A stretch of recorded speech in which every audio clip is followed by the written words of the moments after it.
સુરત મહાનગરપાલિકા સંચાલિત સ્મીમેર હોસ્પિટલની કોલેજની હોસ્ટેલમાં થાઈ ગર્લને લાવવાના મામલે ફજીતો થયો છે.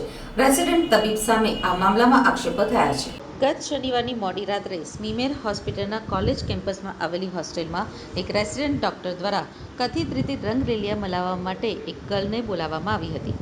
જોકે કોઈ કારણોસર તેની સાથે ઝઘડો થતાં રેસિડેન્ટ ડોક્ટરે ગર્લને તમાચો મારી દીધો હતો, જેને લઈને અસ્તવ્યસ્ત હાલતમાં આ ગર્લ હોસ્ટેલના રૂમમાંથી ભાગી હતી, જેને લઈને આખો મામલો તંત્રની સામે આવ્યો હતો.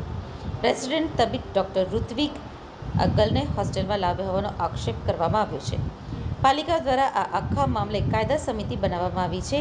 એ સાથે જ પાલિકા કમિશનરે પણ નોટિસ પાઠવી એક દિવસમાં રિપોર્ટ આપવા આદેશ કર્યો હતો, જેથી આજે સવારથી જ કાયદા સમિતિના 5 સભ્યો સ્મીમેર હોસ્પિટલ ખાતે પહોંચ્યા હતા.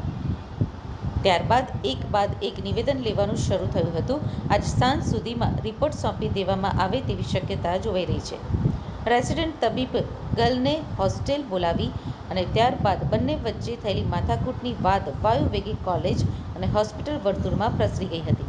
સ્મીમેરની આબરૂને લીલામ કરનારી આ ઘટના મધરાત્રે વરાછા પોલીસ મથકે પહોંચી હતી. જોકે થાઈ ગર્લે ફરિયાદ આપી ન હોવાનું જાણવા મળ્યું છે, જ્યારે તપાસ કમિટી દ્વારા તપાસ બાદ આગળ પગલાં લેવાશે. અત્રે ઉલ્લેખનીય છે કે રેસિડેન્ટ તબીબ ઋત્વિક દરજી સામે આ પહેલા પણ પગલાં લેવાયેલા છે. તે 6 મહિના માટે સસ્પેન્ડ પણ થઈ ચૂક્યો છે.